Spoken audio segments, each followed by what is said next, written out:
Di budget 2,5 juta, Samsung belum lama ini menghadirkan Galaxy M15 5G yang bisa jadi pilihan.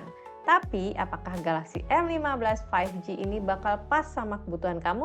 Langsung aja kita review yuk kelebihan dan kekurangan Galaxy M15 5G. Di harga 2,5 juta udah bisa dapetin smartphone Samsung dengan chipset yang udah mendukung jaringan 5G, layar Super AMOLED, triple kamera dengan kamera utama 50 megapiksel dan baterai besar 6000 mAh emang menarik banget. Tapi ada beberapa catatan yang wajib kamu tahu dulu biar nggak nyesel kalau buru-buru beli HP ini.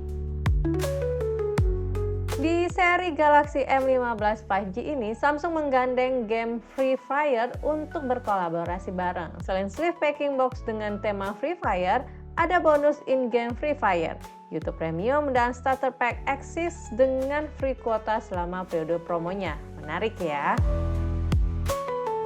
Kalau dari isi di box pembeliannya, jujur sih nggak menarik banget. Isinya kita cuma dapetin aksesoris berupa kabel charger dan SIM ejector. Pelit banget sih emang, nggak ada case ataupun kepala charger. Jadi siap-siap deh rogoh kocek lagi buat beli case atau chargernya.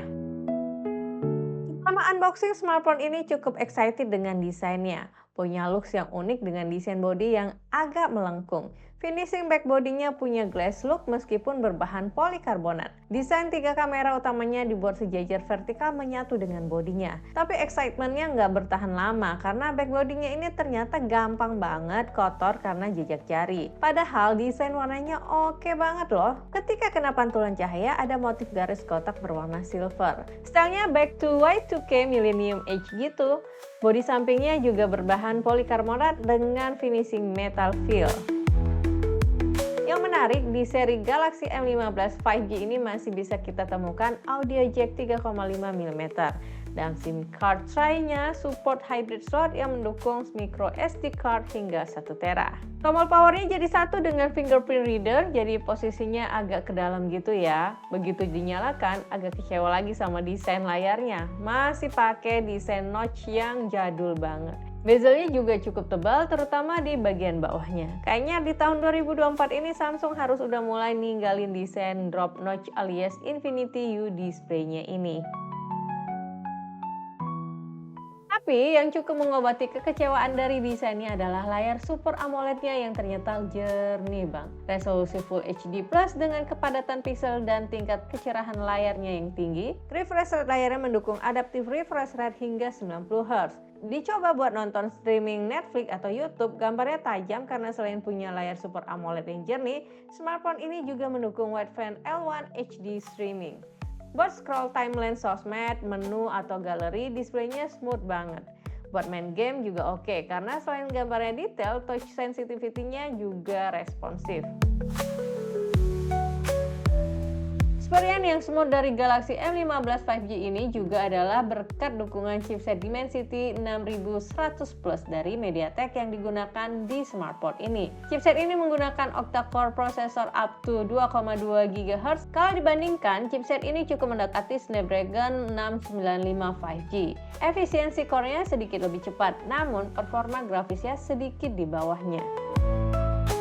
RAM-nya 6GB LPDDR4X dengan fitur RAM Plus yang bisa dipilih setara dengan 2GB, 4GB, dan 6GB. Storage-nya 128GB dengan teknologi UFS 2.2 dengan kecepatan read dan write speed yang cukup cepat. Buat dipakai main game kompetitif masih sangat lancar, namun dengan setting grafis yang harus disesuaikan. Di game Free Fire, setting grafis maksimalnya ada di grafis ultra dengan dukungan high-res dan high FPS. Experience gamingnya sangat smooth dan jarang mengalami stutter ataupun lag. Mbak Gadget juga coba main PUBG Mobile di smartphone ini. Di game PUBG Mobile, setting grafis maksimalnya ada di grafis HD dengan frame rate high atau grafis smooth dengan frame rate ultra. Main game PUBG juga experience-nya smooth ketika kita set di grafis maksimalnya.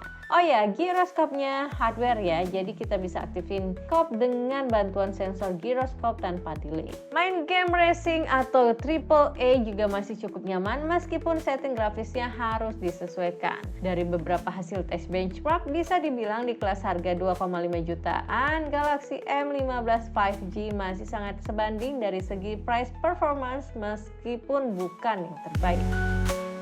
Experience gadget pakai smartphone ini terbilang cukup memuaskan. User experience-nya sangat smooth dengan shortcut dan theme icon yang user-friendly. Salah satu alasan pilih smartphone Samsung emang karena One UI dengan experience yang smooth dan gak ada iklan. Akses dengan side mount fingerprint-nya cepet banget. Dan ada fitur NFC dan Samsung Pay bisa dibikin gampang buat transaksi elektronik.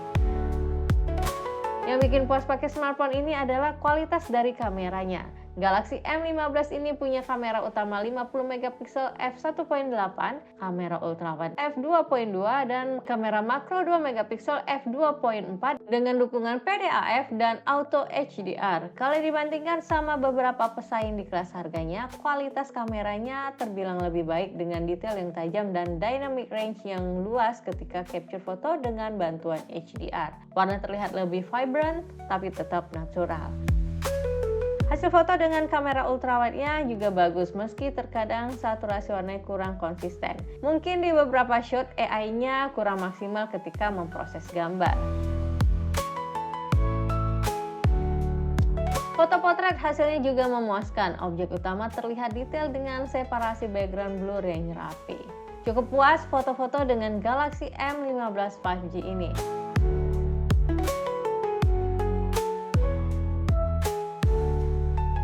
Rekaman videonya mendukung Full HD video di 30 fps. Gak ada OIS ya di kameranya, tapi kita bisa aktifkan Gyro AIS untuk menstabilkan video ketika direkam sambil bergerak. Kamera depannya menggunakan lensa 13 megapiksel f2.0 dengan dukungan wide shot. Foto selfie-nya juga bagus untuk smartphone di kelas harga 2,5 jutaan. Gambar terlihat detail dengan efek beauty yang bikin cantik tapi EE-nya nggak lebay. Tapi yang jadi unique value dari Galaxy M15 5G adalah daya tahan baterainya. Gimana enggak? Kapasitas baterainya gede banget, 6000 mAh. Dengan kapasitas sebesar ini, kita bisa aktif menggunakan smartphone ini tanpa di-charge lebih dari 2 hari. Bayangin aja digunakan non-stop selama 7 jam untuk gaming, streaming YouTube, nonton Netflix, dan scroll timeline sosial media, baterainya hanya berkurang 53%. Yang agak kurang kayaknya ada di chargingnya. Dengan charger original Samsung berkapasitas 25 watt, mengisi penuh baterai dari 0 ke 100% membutuhkan waktu kisaran 1 jam 56 menit. Cukup lama kalau dibandingkan sama smartphone lain di kelas harganya, ditambah lagi chargernya nggak langsung didapetin di paket pembeliannya. Overall, di harga 2,5 juta, Galaxy M15 5G emang jadi satu pilihan yang menarik. Agak lebay sih kalau dibilang Samsung ngamuk atau ini HP 2,5 jutaan terbaik. Karena dari segi desain, terutama layar ya, plus chipsetnya yang digunakan bisa dibilang biasa aja untuk smartphone di kelas harga 2,5 jutaan. Yang bikin puas dari smartphone ini adalah displaynya yang jernih banget, kualitas kamera yang lebih baik dibandingkan smartphone lain di kelas harganya, serta daya tahan baterai yang bisa digunakan lama banget. Nah, kalau menurut kalian gimana? Oke nggak Galaxy M15 ini di harga 2,5 jutaan? Komen yuk! Sekian dulu ya video review dari Mbak Gadget, semoga bermanfaat dan sampai ketemu di video review berikutnya.